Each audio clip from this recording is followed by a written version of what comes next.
Good evening. It's about 10:30 on Friday night, August 7th, 2020. And I had a few things I had to get off my chest. This has kind of been a crazy day. Well, it was a crazy morning. I had to go to the bank, and as usual, whenever it rains here in Oklahoma, it rains. I mean, it isn't like nice, steady little rain. Something that you can just enjoy. Little bitty raindrops hitting the pavement so gently. It's like boom! I mean, it's like, holy crap. It's like, is there an arc somewhere? I mean, should I be on it? And it's just whoosh. I mean, you can't see 5 feet in front of your face, and this is how it rains in this state. And because we have the most ignorant people running this state, they do not believe in climate change. So obviously, this has to do with climate change. And it's been a nice week. It's the first week of August, and it was kind of like a spring-like week, or late fall, really early fall, I should say. And I don't think people really understand that this is not normal. We shouldn't be having these like really intense, heavy rainstorms come through, and there's a lot of those flash flooding this morning. There's always flash flooding. I mean, it's never like, okay, it's going to rain just a little bit. Maybe take an umbrella. Don't wear open-toed shoes. X, Y, Z. And instead, it's like, please don't get out. Turn around. Don't drown. It's like, it's never. That's what it's come to now. And because we have a stupid idiot like Jim Inhofe in the Senate who basically believes that just because it snows one time out of the year, that means there is no such thing as climate change.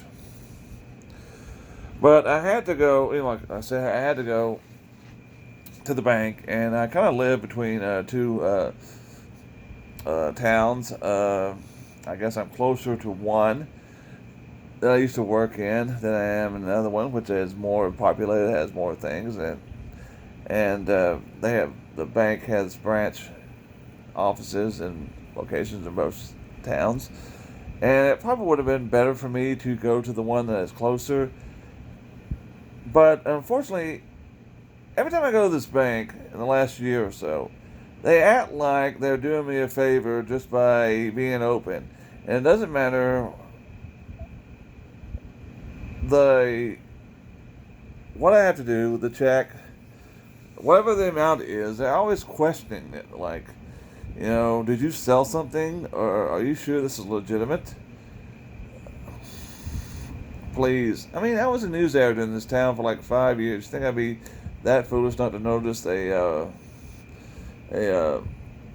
bogus check?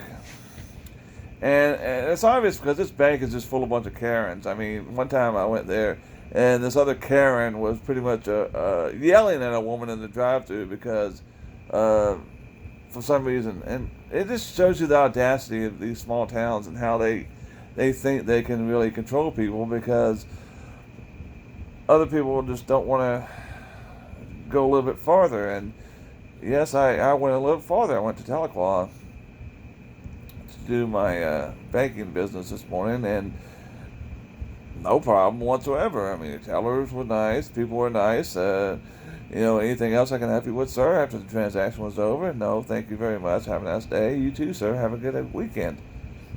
Hey, that's what I wanted to hear. Not like, are you sure you know these people? I mean, this check here is out of state. And, we have been getting a lot of fraudulent. Quit trying to overcompensate for what is your job. And I have nothing against people working in the service industry. I know and deal with the public. I know it's a very difficult job for a lot of people. But I think some people kind of just overcompensate for what is essentially a very simple job that does not require them to have a lot of responsibilities. And some people like having jobs where they don't have a lot of responsibilities. And I just think these are the type of people who are asking too many questions where they shouldn't be asking questions. I had a distant relative. She's long passed away. It's been years. And this was back in the old days in which there was usually only one bank in town, and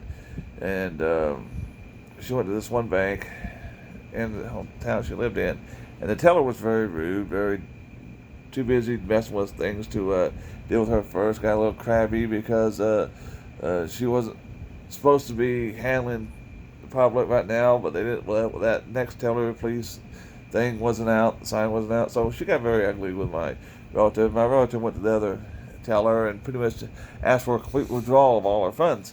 And I guess when a manager or a supervisor came out and asked what was the matter, she said, well, she wasn't going to bank somewhere where people were going to be rude to her. She wasn't going to put her money into a business or such a bank that was going to be very rude to her. And, I think that's part of the problem we have is it's so interesting that it's two towns separated by maybe 25, 30 miles, but there's two different mentalities, and I just don't really like going to this other town. I'm not going to mention it, but anyone who knows me knows what town it is, and I have to pass through this town to go to Tulsa. I haven't been to Tulsa in months, and of course there's no reason going with the COVID-19 going on. So, in fact, I think I went to this town. Last time I went to this town to do business, they asked me the same damn thing about, the check and everything. Am I sure this is a legitimate check? And of course I'm sure it's a legitimate check. I wouldn't be taking a fake check down to a bank institute and depositing. That's fraud. That's a federal charge. I could go to prison.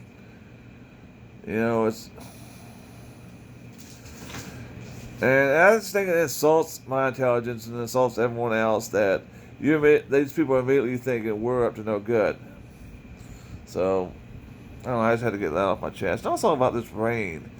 And I think we really need to start doing something about it. We really need to start looking at it, because this might be a new normal for not just this part of the country, but for the world. I mean, even this country, because you don't have those nice rainy days anymore. What you have is these crazy ass heavy floods, heavy rains, heavy storms, and no one's willing to do anything about it because they want to say, well, climate change is not real. Michael Crichton, famous author and writer, he said climate change wasn't real. Well, he's no longer here, so his words don't matter anymore. I hate to say it, but it's true. Dead people who have opinions, yay or nay, on climate change really don't make a difference, because people who are living right now are the ones who should be making the decisions. And unfortunately, we'll listen to these old dinosaurs like Jim Inhofe, who really should not be in public office. They should be in a retirement center. And I think I know why they're all against climate change. It's about money, and they have buddies who are. I seriously do believe that a lot of carbon emissions and human problems are human problems, and stuff is to blame for it. I think we are just screwing up the environment. And I want to end with this guy I grew up with, who I no longer talk to because he is just, pardon me for saying this, a fucking jerk. He once said, I want to have the biggest carbon footprint ever. Now, imagine that mentality. That's what you want to leave. You're so hatred toward the fact that somebody else has a different opinion than you, that you don't want to scientifically, logically debate them. You want to tell them that you want to destroy everything. And this guy has kids, which is proof that anybody can have kids. Well, not anyone, but that the wrong people have kids, in my opinion. And I don't really care what kind of great father or husband he is, but anyone who has that mentality isn't thinking about their kids. They're thinking about themselves, and they're thinking about their political beliefs, which have been spurned by these corporate lobbyists, bought politicians who are going to be dead in 10, 15 years when the shit really hits the fan. So, take that for whatever it is, and we can do better. We can do better to each other. We can do better to this country. You can be a better person. You don't, just because,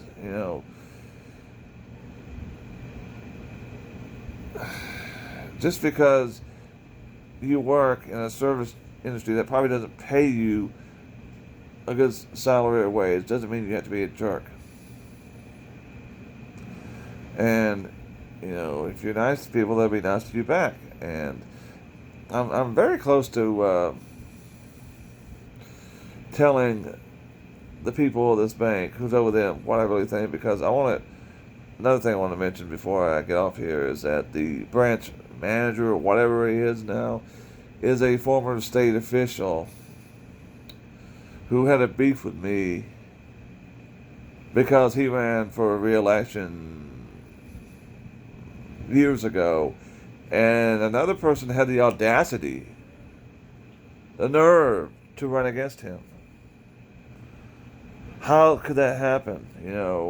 And he actually had to show up for a debate where his Karen wife was heckling the candidate from the audience. And then, because they didn't like how I reported the story, which was, fair and balanced, because I had to get his side. I had to put the challengers' comments and stuff in there. But no, they came to my office. They even brought their freaking daughter there to help bully me. And I pretty much stood my ground, told them no. Not here, not now. You have a problem with me, go talk to my boss. And what's so funny was one time I was actually at a Quick Trip gas station, which is right across the street from the bank, and I was gassing up. I noticed this guy was sitting in his car behind my car, and once I got in my car, he got out. I'm like, "You pussy! I mean, you couldn't even get out of your freaking car and just try to ignore me. You sat in your stupid car like a wuss because you didn't want to get out to even acknowledge my fucking presence at a gas station. I mean, what a wimp. I mean, grow up, guys. High school's over." Anyway, have a good evening. Bye-bye.